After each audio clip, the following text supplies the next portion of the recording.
Welcome to Nice and Blunt. I'm Adam Riancho, and these are my wide receiver rankings for Week 15. A reminder, this channel is for half PPR, but if you have a different scoring setting, let me know in the comments. I'm happy to let you know how I would adjust the rankings. But before we begin, we're going to give you a quick injury report, very important information heading into the weekend. Then I'll run through the matchups, and then we'll wrap it up with all the rankings. The top 60 at receiver. In terms of wide receiver injuries, we have Marvin Harrison Jr. out yet again with a heel injury. Greg Dortch on IR with a chest injury. And then backup receiver Xavier Weaver is also out in Arizona. So Michael Wilson will have everything to himself other than him and McBride.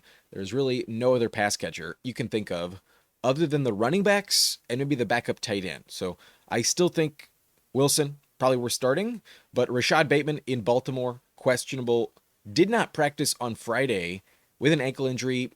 A game time decision, might not suit up.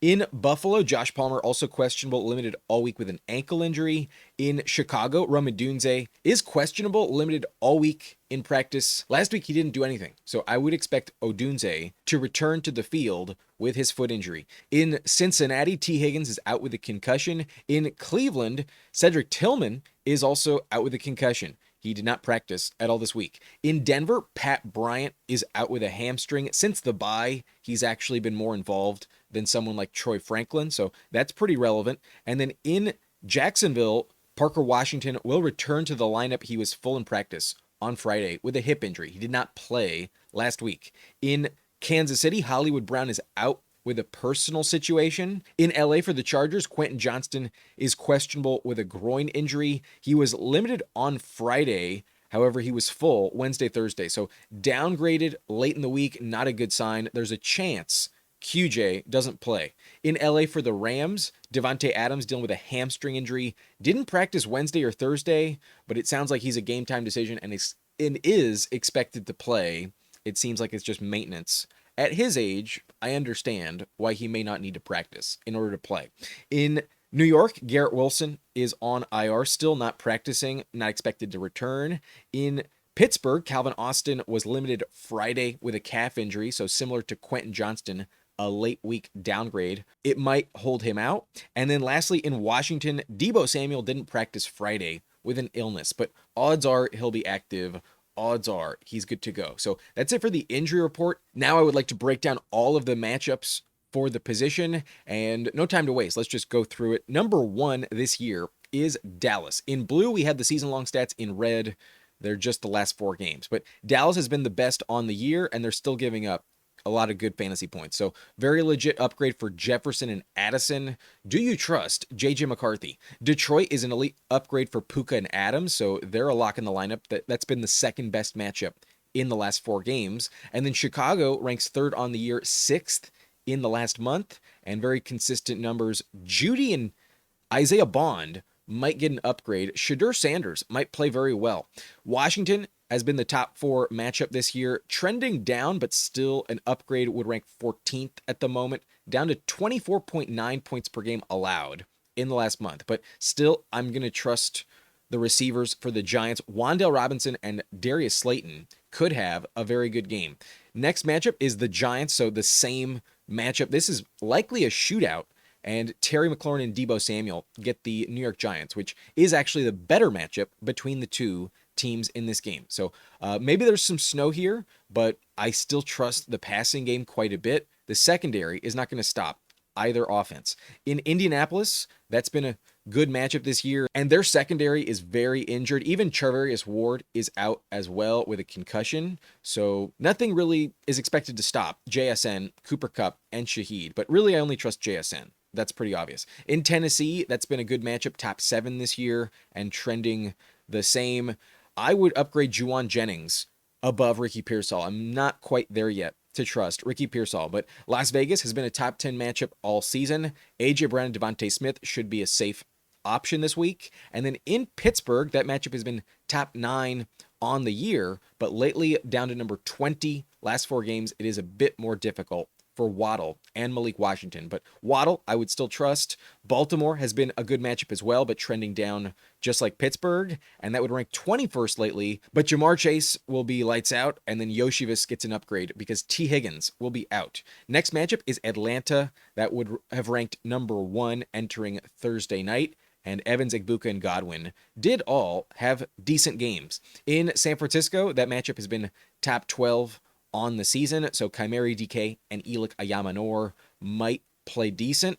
Next matchup goes to Amon-Ra and Jameson Williams. The Rams also pretty decent. Next matchup, we're starting to get into the clear neutral zone. There are no more like really positive matchups. This matchup goes to Darnell Mooney and Davis Sills, and at least Sills played pretty well. But Jacksonville is a worse matchup at the moment, down to 20.4 points per game. So John Mechie and A.D. Mitchell dealing with a third-string quarterback in New York. I wouldn't trust a Jets receiver this week. In New England, that's been a relatively average, if not positive matchup. So Khalil Shakir and Keon Coleman might pique your interest. And then Arizona has been a neutral matchup this season. Nico Collins, Jayden Higgins. I wouldn't change my expectation on the two of them. This matchup is great for running backs and tight ends.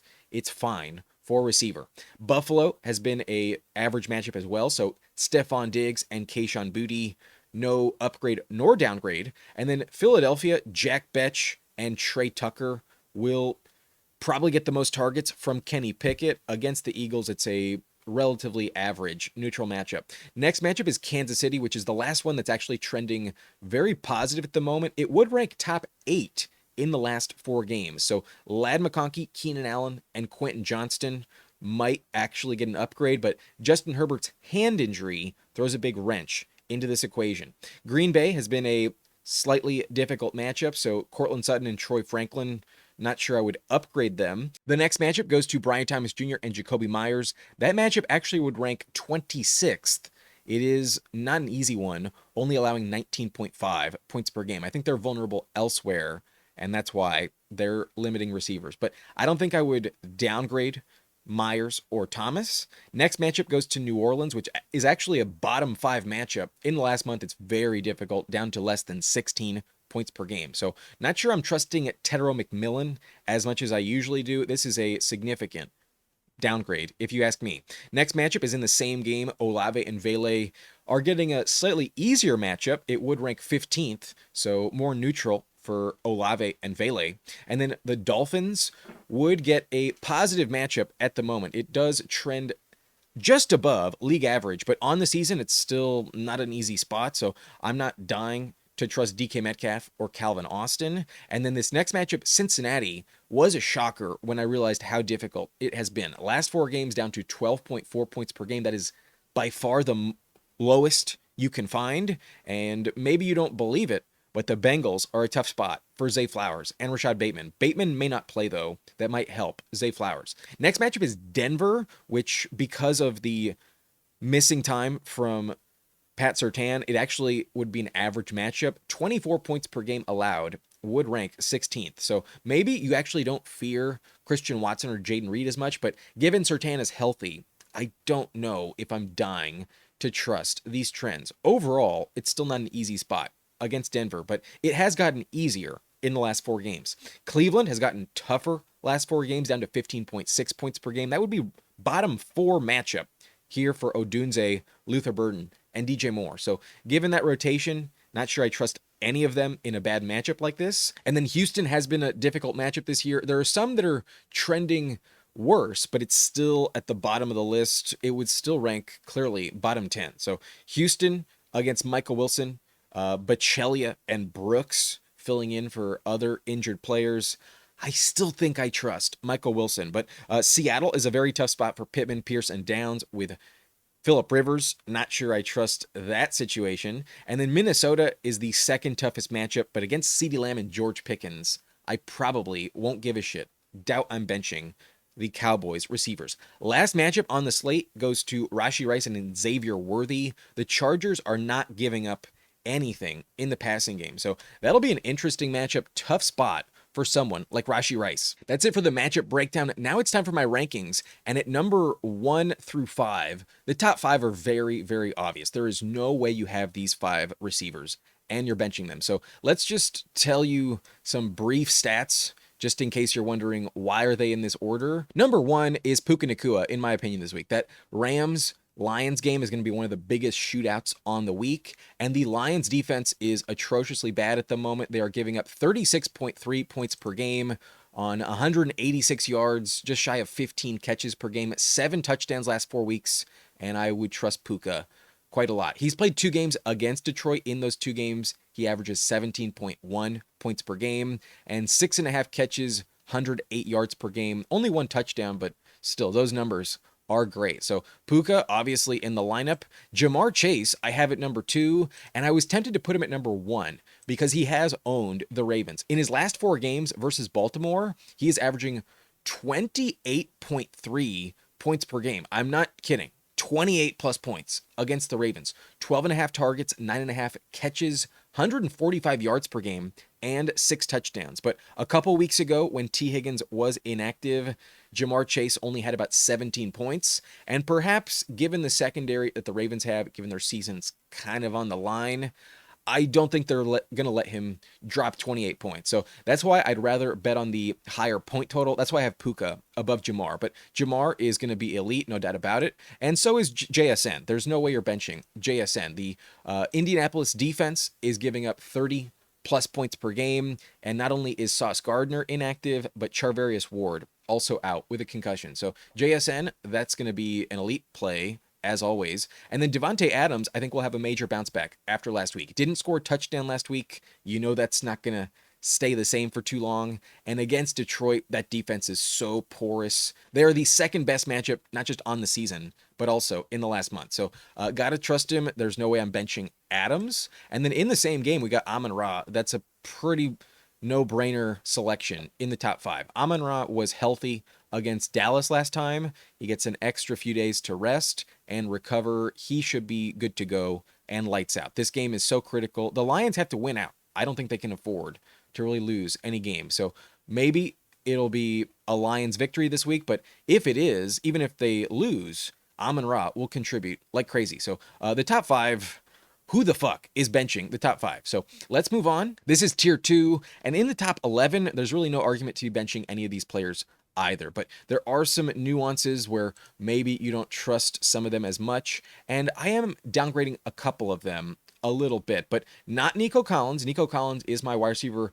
6 this week, and that Cardinals matchup is really gross as of late, mainly for other positions, but still I feel like their defense has quit, and then Nico Collins is such an elite option. I would always expect around 90 to 100 yards from Nico every week. This game feels like a massive blowout. I would expect way more time of possession for the Texans, and maybe the game script doesn't benefit throwing the ball as much, but you know Stroud trusts Nico. You know he's going to go off. You know that the Texans are going to win big, so I would trust Nico. I really have no reason to be that afraid of the Cardinals. So trust him, definitely a top 10 play. And AJ Brown, I also believe, is a top 10 play as well. The Las Vegas matchup is a relatively good one, giving up 28 points per game in the last 4 weeks. That is very positive. And 5 total touchdowns, 13 receptions, 144 yards. Not like insane yards per reception numbers. AJ Brown's a bit more of a deep threat,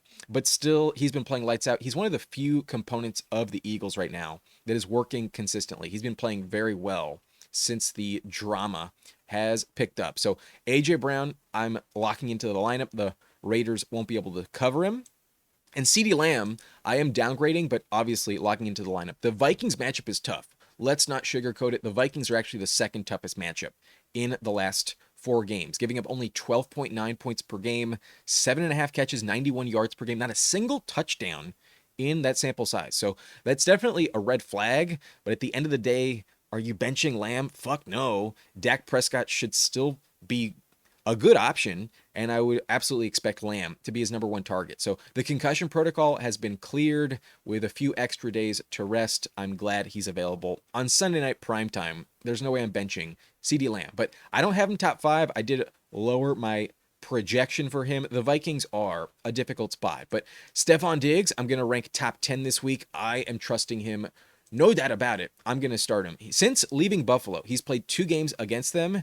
And in those last 2 games, he's averaging 15.4 points per game, 10 targets per game, 8 catches per game, 114 yards per game, and 0 touchdowns. So if you get 15 points this week without a touchdown from Diggs, then at worst, he's going to be a top 15 option. If he does get a touchdown, you're easily going over 20 points, and I would expect off the bye for him to be just as motivated as that first matchup. I'm sure why he signed with New England, an incentive was the fact that he got to face off against his former team 2 revenge games a year. So he was lights out in the first one, had over 140 yards, and I trust that he will be heavily targeted this week. So he'll step up. I like this game a lot. I see a lot of upside for really every player in this matchup, and I trust that the Bills will not stop him. So start Stefon Diggs in a revenge spot. I think he's a top 10 option this week. But Rashee Rice gets an extremely difficult matchup against the LA Chargers, and he's only played 1 full game against them in his career. So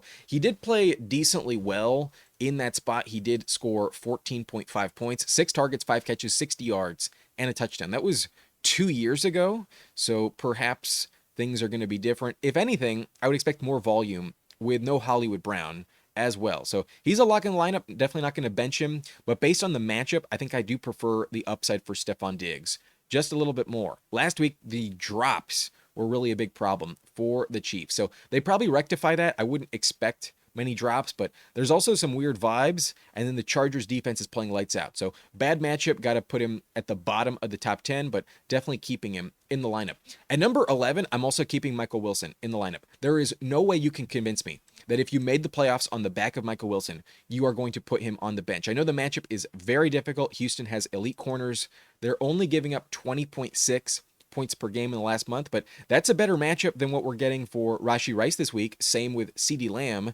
The Texans are actually giving up a few more points to the position, and you know this game is not going to be close. There's no way that the Cardinals can run the ball, and they will get out to an early deficit, and by the end of the third quarter, garbage time will be imminent. So the Texans will take their foot off the gas in terms of defensive attention just to close out the game, let the clock run. Once they have a big lead, Michael Wilson will do a lot of damage. So I'm worried about him in the first half, but really trusting garbage time.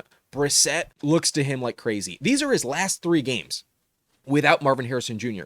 You're really going to tell me you see these stats and can talk yourself into benching Michael Wilson just because of the matchup? These are the 3 games in question. An average of 24.8 points per game, 16.3 targets per game, 12 catches per game, 148 yards per game, and 2 touchdowns.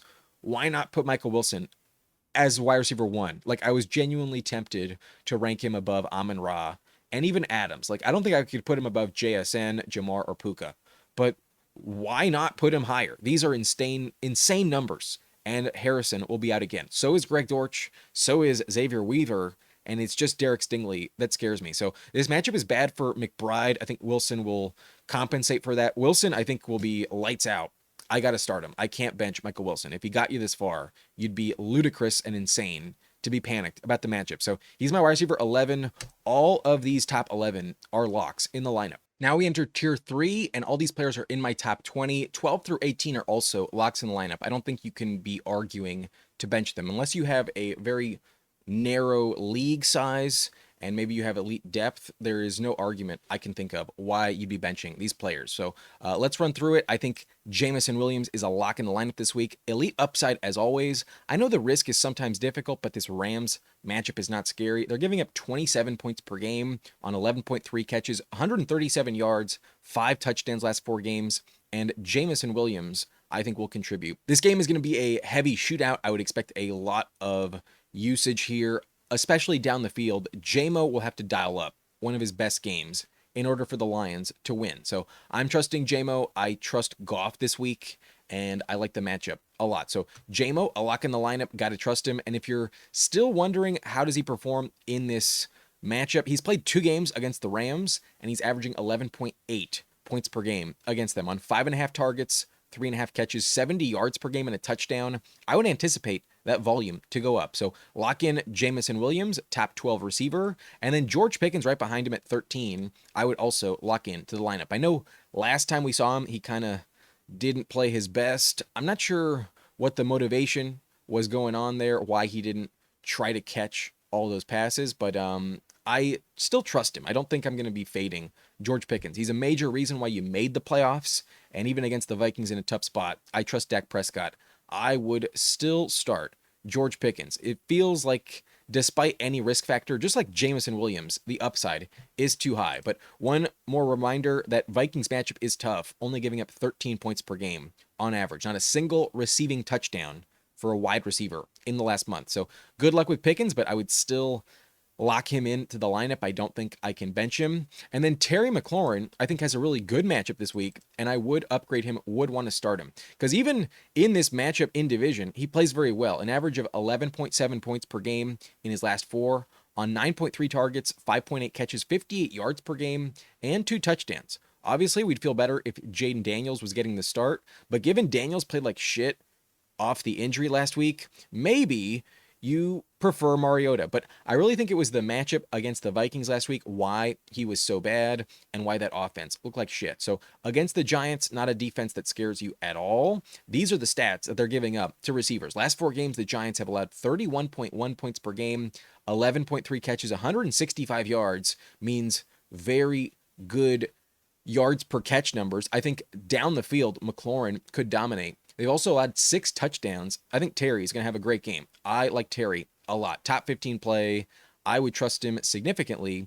I know he's not going to hit 1,000 yards this season, but he still has 4 games left to try and do that, and I think Mariota will at least give him a chance. I think Terry could easily go over 100 yards if the volume is there, and I would expect it to be. I would start Terry McLaurin. Jauan Jennings, I think, is going to have a good game as well. This Titans matchup is also pretty good, also giving up over 30 points per game, 11 catches, 171 yards per game, 5 touchdowns to the receiver position. So I am worried that Kittle is going to dominate in this matchup. It's also great for him. McCaffrey, we know, is going to go off, and there's always a chance that off the bye, Ricky Pearsall, now that he's healthy, does start to emerge. But I haven't seen anything from Pearsall, so if this matchup benefits anyone, it's clearly Jauan, and I'm trusting Brock Purdy to play lights out. So love all of the matchup stats. Everything indicates fire him up. I think Jauan is a very safe top 15 play.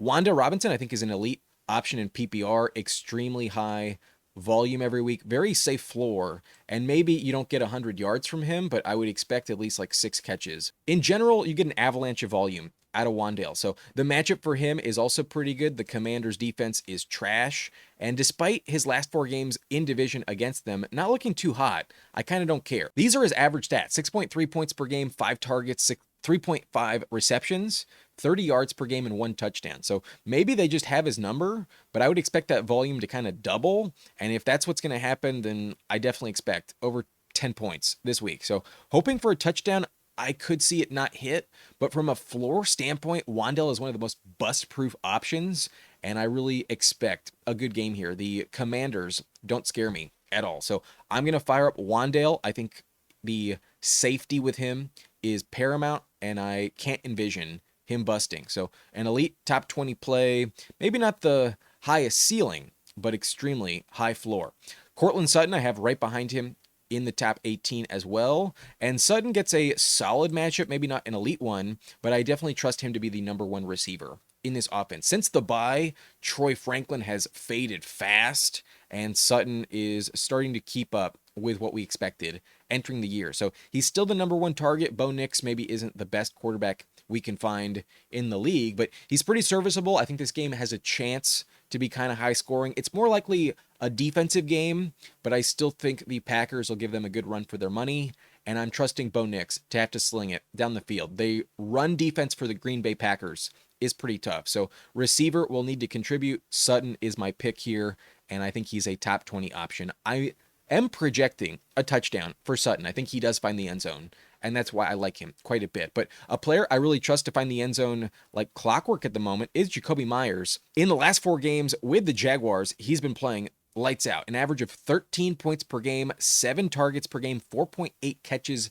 61 yards per game, and 3 straight games with a touchdown, 3 touchdowns in this sample size. So I would expect that to maybe hit again. It's not like the Jets matchup is scary at all. While they are actually playing kind of well, I am expecting a blowout win for the Jags. So maybe game script doesn't help him. Maybe they just run the ball so much. I really love the upside for Etienne and Tootin this week, so that is the only red flag. But Meyers is playing so well, and I would trust him to keep it up. I think they found a great connection, and he's really happy to be there. He wanted out of Vegas, so they're happy to have him. He's really stepping up. With no Travis Hunter, Meyers is clearly the number 2 target in this offense, and he's actually been overtaking Brian Thomas, but Thomas is getting healthier. I still think Thomas will probably be on equal footing, but I haven't seen it yet. That's why Thomas is the next player at the top of this tier, and Thomas I think will have a very similar stat line to Jakobi Meyers. They're both playing well. Last week he had very good efficiency, and I'm expecting down the field Thomas to have at least one deep catch that turns into a big game. So Thomas, I'm optimistic, is fully healthy now and will return to old form. There's still elite upside with Brian Thomas, so I got him in the top 20. I do think Meyers is a little safer for a touchdown at the moment, but I do think Thomas will quickly regain his job and status as the number 1. So that's why they're back-to-back. I still am not convinced that Meyers will maintain the dominance, but I do think Thomas is a little less likely to find the end zone, so I do have him one spot behind Brian Thomas. But in this tier, I think these are all the top flex plays, if not low-end wide receiver 2s, and I'm definitely trusting Brian Thomas. I'm also going to trust Chris Olave this week, despite a somewhat difficult matchup on paper against Carolina. It's really just J.C. Horn that can be a problem, but Olave plays decently well in this divisional matchup. Last 4 games versus Carolina,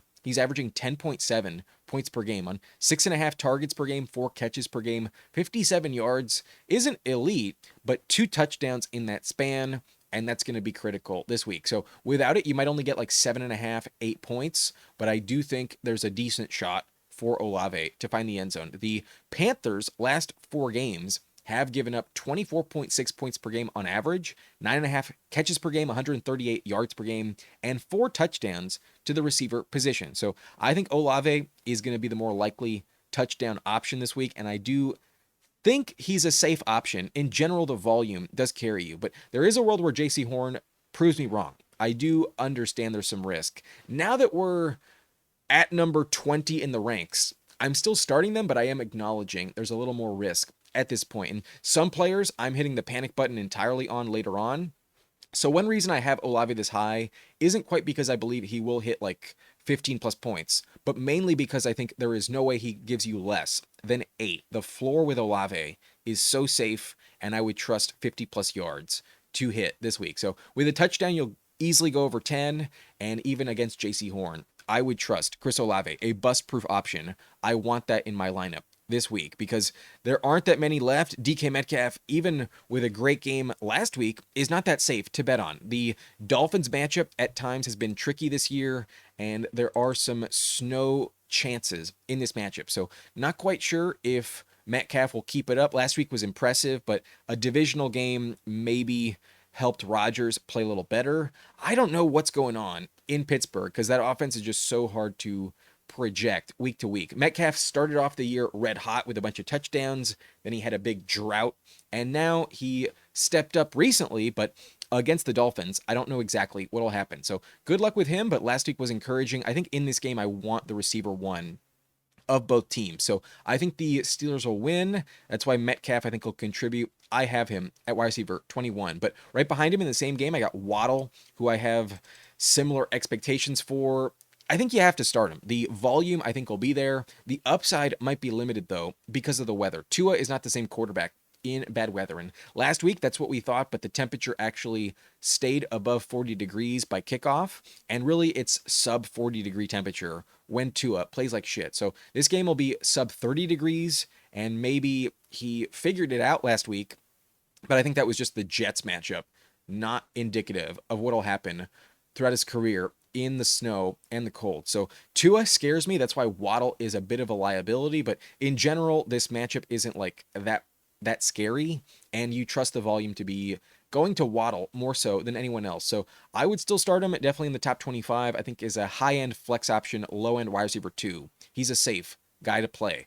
Zay Flowers, a bit tricky because last week I was a bit worried and he proved me wrong. He had a great game. And maybe you just want to trust him because the upside with him is pretty elite. He's also been rather consistent this year, usually giving you like 60 plus yards quite often. But against Cincinnati, shockingly, this matchup is the toughest you can find. Dead last in the last 4 games, giving up only 12.5 points per game. 6.5 catches is so low. That's the lowest volume I've seen by any defense. But 76 yards is really low as well. Only 1 touchdown in that span, and I have a bit of concern on Zay Flowers. But Bateman probably doesn't play. Hopkins is irrelevant, and there's no other receiver that can eat into that production. So there's a chance that the Bengals still give up 12 points this week, and all of it goes to Flowers at the position, and that would still be a pretty decent play. But I will remind you, his last 4 games versus Cincinnati are not too good, and that includes just a couple weeks ago where he totally shit the bed. He had a fumble and negative points last time we saw him against the Bengals, so that's indicative of how tough this matchup is. In his last 4 games, he's averaging 6.9 points per game, 7.3 targets, 4 catches, 49 yards per game, and not a single touchdown against Cincinnati. So you need a touchdown for the 10-point upside this week, but I still think he's going to be relatively safe. And given this matchup means so much to both teams, I think Lamar will play better. So let's keep him in the lineup at wide receiver 23. I don't think I'm going to bench him, but I am a bit worried. Not going to lie, the floor I think is non-existent with Flowers this week. It wasn't there at all 2 weeks ago, but odds are he doesn't fumble. Odds are he bounce back. Odds are I would start Zay Flowers, but Judy's really tempting. Shedeur Sanders is playing out of his mind, and it's not like the Chicago matchup is scary. If anything, I might want to rank him 10 spots higher once you look at these matchup stats. The Bears defense is allowing 30.2 points per game to receivers on average in the last 4 games, 10.8 catches, 143 yards per game, and 7 wide receiver touchdowns. So Judy is the safer bet to make. Tillman is also probably not going to play. So unless you're worried about Fannin and Isaiah Bond, then Judy should be an elite option. So the upside I think is awesome, but to really trust Shedeur, I have a hard time believing that. Judy can still absolutely burn you with close to like 5 points. So I'm still reluctant to endorse him, but this matchup is so good and Shedeur looks legit. I will tell you that Judy is a top 25 play. I think he's a very high-end flex play, elite upside, and maybe no floor this week, but still a good matchup. I would feel safe and confident to start him. So good luck there. I could see it blow up in your face and you really regret it, but everything points to you can kind of trust Judy in this spot. Good luck. I think it'll work out. But DeVonta Smith scares me quite a bit. The offense in Philly is not right. And the only thing working is the connection with A.J. Brown. DeVonta can still give you a deep shot down the field, but he can also evaporate and disappear. And I just don't know what I'm getting out of Jalen Hurts at the moment. So I'm reluctant to endorse him, but the matchup stats say don't panic. The Raiders are giving up 28 points per game, if not more, to receivers in the last 4 weeks, and 13 catches, 144 yards per game, 5 touchdowns is pretty solid. So I do think most of that is going to A.J. Brown. I trust A.J. Brown way more than DeVonta Smith, but I still think the upside is probably worth it. The talent is still there. It's just a question of will the connection hit from Hurts. I think Hurts will bounce back, but I also picked the Raiders to win this game, so I don't fully believe in it, but I'm going to acknowledge there's a world where Hurts looks insanely productive, and if he does, it's probably going to include some deep shots to DeVonta Smith. So I still think he's a top 25 play, still a decent flex option. The upside's too high to fully fade, and this matchup is a good one. So let's keep DeVonta in the flex lineup, but I'm a bit worried, not going to lie. And then Mike Evans, I had 1 spot lower entering Thursday's game, but T. Higgins has been taken out of the ranks with his concussion. So he moves up 1 spot, and right behind him, I had both of the other Buccaneers receivers. Egbuka had an okay stat line, 4 catches for 64 yards. Could have been better, but that's better than what he had been doing the previous 4 games. So I'll take it. 8.5 points isn't the end of the world. It's not great, but I'll take it. And then Godwin had not just a touchdown, but a 2-point conversion. Otherwise, would have done nothing. And they were both relatively solid flex options. So this did work out. The rank looks pretty good on Godwin and Igbuka. But I will mention I was too low on Evans. Evans played out of his mind, and I didn't know if he was fully healthy. I was a bit worried with his first week back that maybe he would be a minor decoy, but given he's going for that 1,000-yard record still, he's not going to hit it, but Baker's going to give him a chance. He did go well over 100 yards. So Evans will be ranked in the top 10 next week, most likely. I was a bit too low on Evans, but all three were a big problem. Even McMillan factored in. So Igbuka scared me. This looks like a solid rank in hindsight, and same with Godwin. They both played decent. But Ted McMillan, I have right behind them at wide receiver 30 overall, and based on the volume that he typically gets, Ted McMillan should be a good play. He has played against New Orleans once this season, and in that game, he had 8.5 points, 8 targets, 5 catches, 60 yards, but no touchdown. And that's kind of what I'm expecting from Tet this week. Very similar to Igbuka's stat line, not expecting a touchdown, but probably goes over 60 yards, and the volume as the receiver one for the Panthers is typically safe to bet on. So let's trust him as a decent flex play in the top 30. Odds are I'm going to tell you to start Ted McMillan, generally a pretty safe option. In full PPR, I'd probably bump him up about 5 spots. But Khalil Shakir, an interesting bet every week. The volume is typically there, but he hasn't quite been doing elite production with it as of late. If we look at his last 4 games versus New England, they actually kind of have his number. They shut him down quite a lot. He's averaging 5.5 points per game on 8.8 targets. That's a lot of volume to only give you 5.5 points. 4 catches on average, 35 yards per game, and no touchdowns. I don't know if that's going to change, but this game against New England could be very high scoring. In general, I want to be betting on Josh Allen. So given their status of other receivers, Shakir is the top target, but at the moment they're kind of favoring tight end a bit more, and Shakir is very up and down, very untrustworthy in general. So at this point, we are firmly in the flex conversation. There's always risk with everyone, but the upside is still pretty high. And if you're telling me he gets you 8 or 9 targets this week, that's probably a player I want in the lineup. Just from the volume standpoint, it's probably a safe bet, but I could also see it blow up in your face. The Bills passing game is very random, so good luck here, but from a volume standpoint, I think it's a decent bet to make. So he's my wide receiver 30, Tet at 29, and then Deebo is at 31. Deebo, I'm a bit worried about because of Mariota. You can't tell me you trust Mariota as much as Jaden Daniels, but this matchup against the Giants is pretty good. They're giving up over 31 points per game last 4 weeks, and it's a good spot in general. They're also allowing 6 touchdowns in that span. So Deebo has a decent shot to score a touchdown, but I'm trusting Terry way more than him. And if we look at week 1 for Deebo Samuel, he had 10 targets, 7 catches, 77 yards, and no touchdown, 11.2 points. But that was a weird offense. Back in week 1, it was a different team than it is right now. Daniels was healthy, and I don't think Terry was good to go. So this week will be different. I think Terry's the right play. Deebo scares me, but there is value. The matchup's good, and I could still see him find the end zone. So good luck. Just like Shakir, high variance, wide range of outcomes, and it might burn you, but also might be worth it. The matchup says it could be. Next player is Christian Watson, and I'm definitely worried about Pat Surtain. You can't tell me that you're not worried about Pat Surtain. So everyone against him gets a massive downgrade. Although Watson's been playing very well lately, the volume isn't insanely high, and it's all dependent on like deep shots hitting. So you could get 7 points on just one play. It wouldn't shock me at all. You could get a deep touchdown, maybe even 15 points on one play, but without it, you could also get like 30 yards on the game. So I'm very reluctant to endorse Watson this week, but based on his production, the touchdown feels still most likely to go to him. And Love is playing really dominant football right now. I kind of trust him in the passing game. So Watson, I still think is an interesting flex play. He's played too well to fully dismiss, but that Pat Surtain matchup, I can't dismiss either. Big downgrade at wide receiver 32.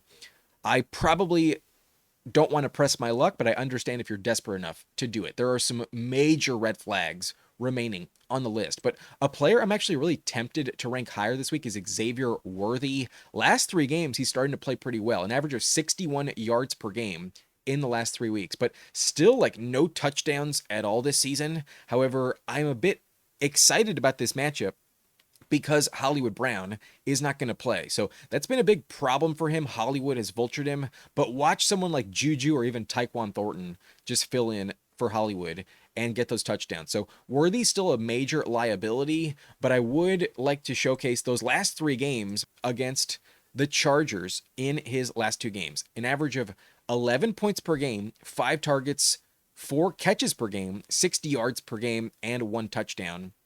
He only has 2 career games against them. I'm not counting week 1 this year. Remember the Kelsey collision that knocked him out with a shoulder injury? That was pretty sad. And now that he's fully healthy, I think he is starting to play a bit better. But I worry about this matchup. The Chargers are the toughest you can find. They've literally allowed the fewest fantasy points to receivers on the year. It's still a tough spot, even though in the last month it doesn't rank dead last. So not excited to upgrade him. Very tough matchup. I'm only trusting Rashee Rice, but Worthy's playing a little better with the season on the line with no Hollywood Brown. Maybe he continues to step up. I think 60 yards this week is not the worst projection for Xavier Worthy. But now, outside the top 33, this tier scares the shit out of me. There is no way that they have a safe floor, and you can't tell me you're confident in starting them. But they also have very high upside. There's also an argument that these players should be locks in the lineup, but there's just so many red flags, and the circumstances, I think, are all indications why you should bench them this week. And Jefferson is the perfect example of this. Despite the best matchup you could find, Dallas has allowed the most points all year to receiver. I just can't do it. I can't trust JJ McCarthy. These are his last 4 games with McCarthy. The stats with Jefferson are terrible. 4.2 points per game on average, 6.3 targets, 3.3 catches, 31 yards per game, and no touchdowns. Fuck JJ McCarthy. He has ruined Justin Jefferson. Jefferson needs to request a trade. I don't trust this situation at all. I know the Cowboys matchup is good, but I don't give a shit. I don't trust Jefferson at all. He gets an upgrade because of the matchup, and he's still not in the top 30. So fuck that. I've been wrong about him too many times. Odds are, if you have Jefferson, you didn't even make the playoffs. But if somehow you did, he is not a safe play. A decent flex option just because of the matchup, but still a major liability. At this stage in the ranks, I would rather bench these players. But I get it. If you're desperate, if you have to, good luck. And same with Michael Pittman. You can't tell me you're confident with the Phillip Rivers situation. There is no way that it's a safe bet to make. Against Seattle, on top of that, it's a really, really tough matchup. It would rank bottom 3 on the year and in the last month. They're only giving up 14.8 points per game on 8.3 catches, 76 yards per game, and 2 touchdowns. Pittman needs to be a check down machine, and maybe Rivers isn't going to throw it deeper than 10 yards down the field, so maybe it works out, but I would expect him to get tackled very quickly. The matchup sucks. Pittman as the receiver 1 is the highest ranked, but damn, this feels so gross. Just like Jefferson, I think it's not worth your time. I think it's probably going to blow up. There's a world where I'm wrong. Maybe Phillip Rivers can get the job done, but I have a bad feeling. I think it's going to look terrible, and Pittman probably gets the toughest matchup among any Colts receiver. So good luck there, but touchdown maybe does hit. That's the only silver lining. He is a touchdown machine this season. And then Ladd has actually been really good against the Chiefs in his career. Last 2 games versus Kansas City, an average of 12.9 points per game on 8 targets, 5.5 catches, 71 yards per game, and a touchdown. There's also a chance that Quentin Johnston does not play in this game. So if that's the case, the volume could be even higher. However, because of Justin Herbert's hand injury and the randomness of the Chargers offense, you can't tell me you're feeling safe about starting Ladd. So at receiver 36, I get it if your hand is forced, but damn, the circumstances are tough. And the Chiefs are actually missing Trent McDuffie this week, so maybe you trust this matchup even more. They're actually a good spot at the moment, giving up 29.4 points per game, 12.5 catches per game, 202 yards per game. That's crazy. Haven't seen that in a while from the Chiefs. And then 2 touchdowns in that span. So the yardage would indicate it'll be there based on the matchup stats. But are you really trusting Herbert to be lights out with his hand injury? He didn't throw it at all last week. So I'm worried about that. That's why I'm fading him. Just like Rivers and JJ McCarthy, a broken hand Herbert is not a good quarterback to bet on. So Good luck there. If it wasn't so crowded in LA, I might rank Ladd higher than Jefferson, but because I still think Quentin Johnston will play, you can't tell me you know how many receptions he's going to get. I could see a stat line of like 2 for 20 for Ladd this week, but he could also play lights out. It's also possible the matchup indicates he could have a great game. But Jayden Reed, I think at this point, now we're just swinging for the fence. If you got to the point where your best option is Jefferson, Pittman, or Ladd, then at this point, we are just hoping for elite upside. So why not bet on a player who can literally drop 30 any given week? Jayden Reed was healthy last week and had the same type of production that he was getting before the injury. It wasn't a lot. It's not like the Packers offer you elite volume any given week, but in this offense, there's insane explosiveness. Love is playing well, and if you're telling me someone avoids the Pat Surtain coverage, it is going to be Jayden Reed. I think Surtain will mainly cover Christian Watson. So I could see a world where Reed really pops off. But to tell me you know exactly what he's going to do, that'd be a lie. And even if he gets like 4 catches and another rush attempt, it might just be like last week and you get 8 points or so. He should be okay, but unless you get a house call touchdown, I wouldn't expect that ceiling to hit. So the floor is kind of non-existent. The Broncos matchup is terrible. And if he ever does go against Surtain, then he will get locked up pretty easily. So Reed is a major liability, but a swing for the fence, definitely one of the highest upsides you can find remaining. But a lot of upside still remains with Kayshon Boutte. He actually dominates this matchup against Buffalo. He's played 3 games against them, and these are his average stats. 15 points per game on 5.7 targets, 5 catches per game, 85 yards per game, and 2 touchdowns. So Drake May really trusts him down the field. If that repeats this week, then I'm ranking him like 15 spots too high. He could be a top 20 play, but ultimately I wouldn't bet on it. Ultimately, I think the snow can impact this offense. We haven't seen Drake May play in those weather conditions as of yet, and then the Bills still have a hope of winning the division if the Patriots can collapse. So this game will be interesting. I think I'm trusting Stefon Diggs way more, and given Boutte came back from an injury and hasn't quite emerged as the elite option behind Diggs, I would be reluctant to fully endorse him. So the upside's elite, just like Jayden Reed, an insane ceiling with Boutte, but very low floor, risky proposition. I'm probably going to pass more likely than not. But in the top 40, you could do way worse. I totally understand the argument on betting on Boutte. But Jayden Higgins, also an interesting bet as a low-end flex play. The problem is he's not quite playing the same with CJ Stroud. Last 2 games with Stroud, he's averaging 6.9 points per game on 5 targets, 4 catches, 49 yards per game, and no touchdowns. So if the production with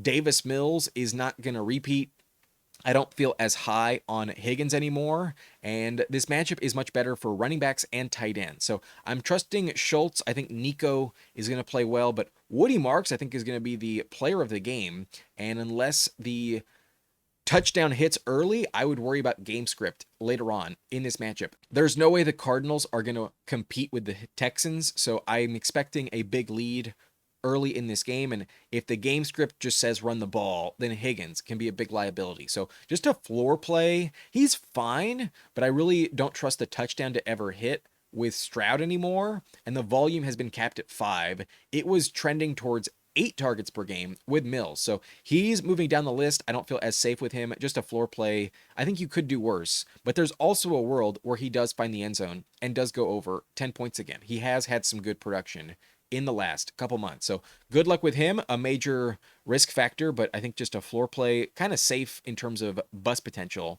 I doubt he burns you, but doubt he plays elite as well. Darius Slayton is more of a risky proposition, but higher upside for sure. The Commanders matchup is good, and then we have seen some deep targets out of Slayton from Jackson Dart. So if one of them hits, if one of them's a house call, it could be great, but personally, I'm only trusting WanDale in this matchup. Slayton does not have great stats against the Commanders. His last 4 games against them, he's averaging 6.8 points per game. So just like what Jayden Higgins is doing, you're averaging about 7 points, and I am a little worried about how that's going to turn out. So good luck. If you get a touchdown, you'll be happy, but odds are you don't, and odds are it doesn't work out.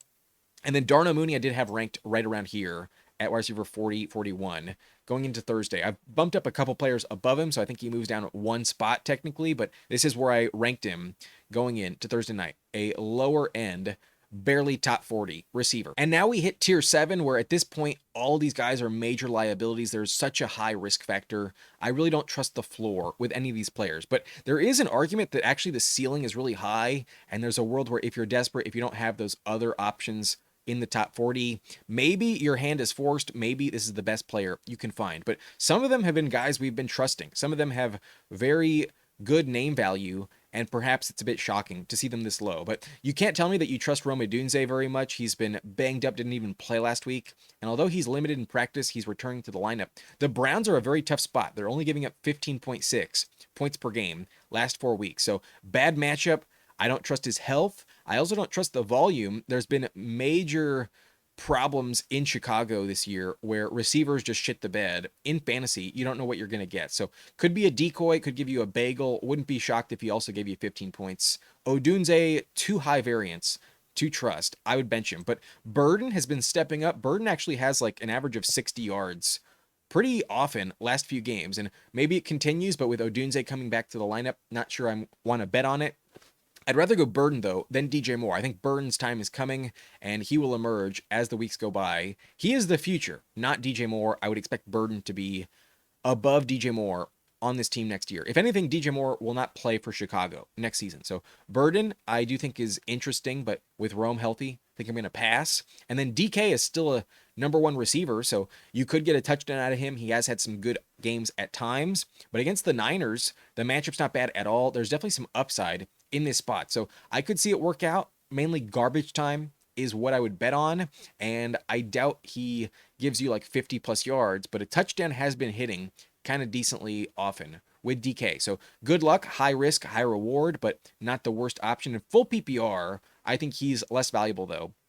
More of a half PPR type of option. But Franklin has maybe some added opportunity this week. He was fading since the bye. It looked like Pat Bryant had overtaken him, but Bryant has a hamstring injury, not going to play this week, so Franklin could step back into his previous role, and he is definitely more involved than Marvin Mims. So the matchup's not great against Green Bay, but the opportunity could be there. I'm trusting Sutton a lot more, but I do think Franklin is okay to think about. But last 2 games, he's been terrible, less than 20 yards in back-to-back games, and the volume's also been less than 3 targets per game. So that is a major red flag. I don't think they trust him as much as they did earlier in the year. But with no Bryant, I think they have to give him some looks this week. I trust DK more, and for that reason, that's a big red flag on Troy Franklin. But there's a world where Addison plays lights out. The matchup against Dallas is awesome. However, Addison is not safe at all.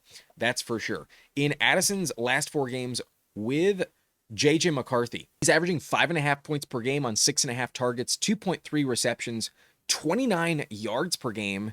And while he does have 1 touchdown, there is a bagel in that sample size. So not going to trust Addison at all. I hate McCarthy's upside, and even against Dallas, this matchup is wasted. So no chance in hell. I don't think it's worth it, but I could see a random touchdown hit and you get bailed out. Otherwise, you'll easily get burned. And then Quentin Johnston might not play, so maybe you want to bench him, but that game's in the morning, so you'll have clarity. I think he'll suit up, but it's not a lock at all. And if he doesn't, then maybe Keenan Allen and Ladd are more tempting. But Quentin Johnston actually owns this Chargers matchup. Last 4 games for QJ against the Chiefs, he's averaging 10 points per game. But last 2 games with Jim Harbaugh, he's going off like crazy, averaging 17.9 points per game on 7 targets, 5 catches, 64 yards per game. He has a touchdown in both games.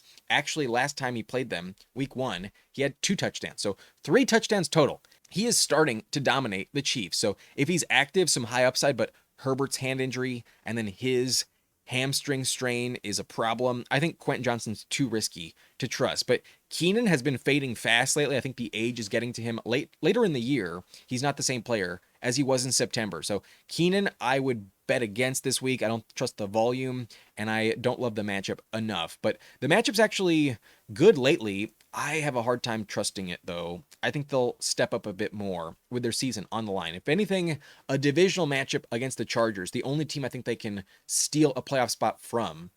they'll play their best. So maybe the Chargers receivers aren't safe to trust. But I am very interested in Jack Betch in a full PPR league. I think he's very tempting. Last week with Kenny Pickett, he had 6 targets, 6 receptions, caught all of them for 50 yards. And this week against Philly, there's at least garbage time. I did pick the Raiders to win, so if it happens, it'll be thanks to guys like this. I think the backup quarterback connection with the backup receiver on the practice squad is why Betch is the best play in Las Vegas. But very risky for sure. Definitely hard to bet on. I doubt anyone is picking him up off the wire. But I do think he has value this week. I kind of feel like I'm ranking him too low. Last player in the top 50 is Isaiah Bond. And with no Cedric Tillman, there is a good matchup here for the Browns receivers. Judy could play well, but maybe it goes elsewhere. Shador chucks it deep, and Isaiah Bond has a good connection with him down the field. So there's upside, but no floor at all. Just like Jack Betch, it could work out, but odds are you're not going to even think about picking him up off the wire. So those are the top 50. I also want to show you 10 more players in case you're in a deeper format. Maybe you're like, none of these guys are even available.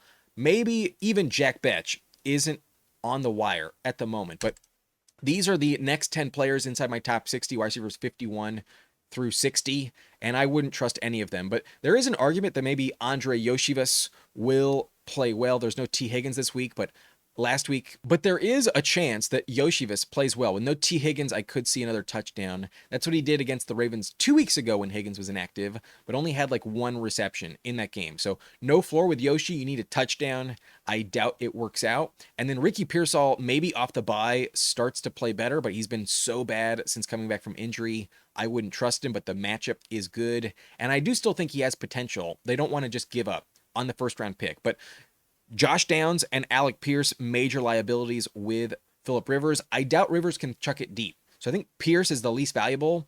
If anything, Downs might benefit the most because of all the checkdowns. He's usually that type of player. So Downs is maybe tempting, but against Seattle, I'm going to avoid it entirely. Don't want to bet on Phillip Rivers. And then Romeo Doubs sometimes scores touchdowns, but I think against Denver, I'd rather only bet on Jayden Reed if I was that desperate. And then Devon Bailey has been getting some volume. Not the worst play against Carolina, but had a terrible game against them a few weeks ago and only had like 3 points.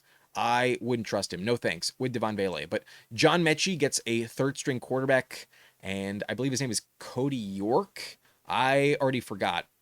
Mechie is not a safe play at all. No quarterback play to trust. And then DJ Moore has been shit in the bed, so not going to start him, but watch him play well randomly. It could work out. Shaheed might have another house call, but mainly in special teams. That's his only contribution this year in Seattle. But lastly, I kind of feel like Isaac Tesla is a very interesting dark horse candidate. Could easily see more red zone targets. I could envision a touchdown for Tesla yet again. So that's it in the top 60. These players didn't make the cut, but maybe you're in a deeper format where you might consider them.